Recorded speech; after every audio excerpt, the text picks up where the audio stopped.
Rapunzel. In one kingdom there live a husband and his wife. They want to have a child very much.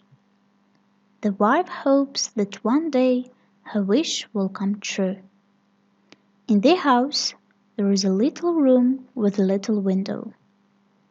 They can see a beautiful garden with wonderful flowers from this window.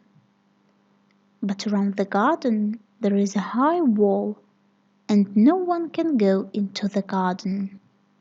It belongs to an evil witch. One day the wife stands at the window, looks into the garden, and sees some Rapunzel that grows in the garden. It looks so green and fresh that suddenly she wants to taste it. This wish becomes very strong, day after day. Soon the woman begins to look thin and pale. Her husband asks her, "What troubles you, my dear wife?" "Oh," replies the woman, "if I can't eat some of that Rapunzel that grows in the garden behind our house, I'll die." The man loves his wife very much, so he decides to bring her some Rapunzel. As the night comes, he climbs over the wall into the garden. There he picks some green Rapunzel and brings it to his wife.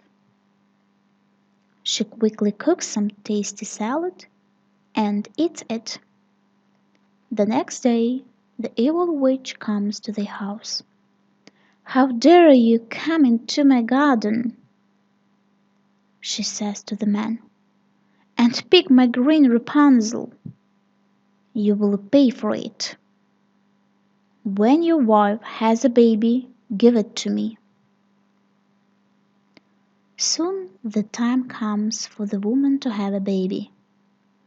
The evil witch comes, names the baby Rapunzel, and takes her away.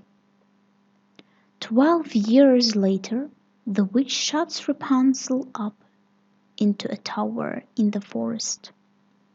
There are no doors in the tower, only a small window at the top.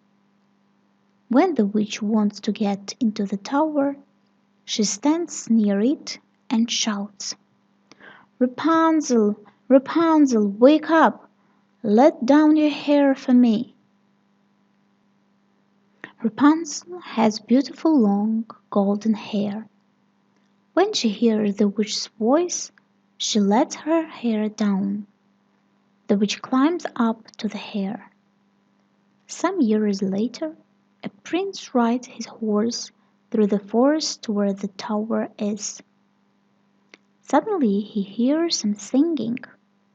It is so beautiful that he stops his horse and begins to listen. "Who is singing?"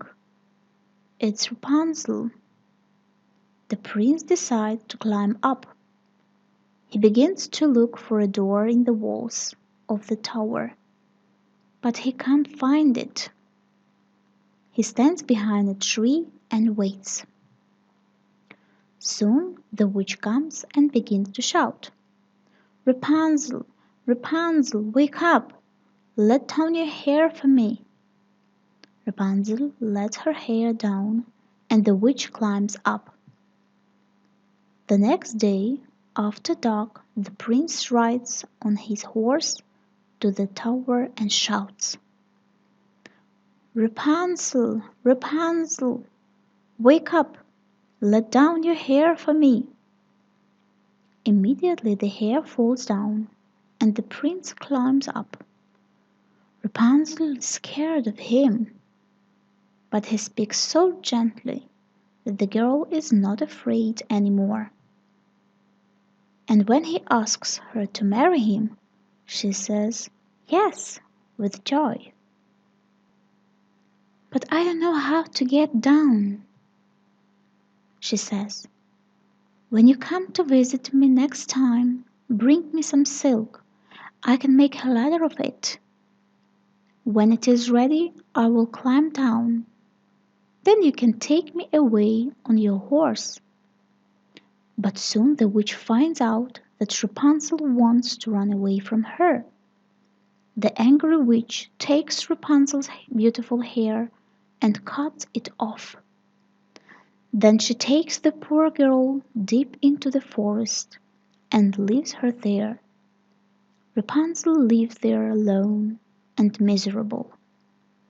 The witch ties Rapunzel's hair to a hook at the window. When the prince comes and begins to climb up, she unties the hair. The prince falls down on some thorny bushes. The thorns put out his eyes. Since that time the blind prince wanders around the forest. He eats berries and herbs and cries about the beautiful Rapunzel. But once he hears the beautiful singing again. It is Rapunzel singing. She sees the prince and begins to cry. 2 tears fall on the prince's eyes, and he begins to see again. The prince takes Rapunzel to his kingdom, and they live happily there.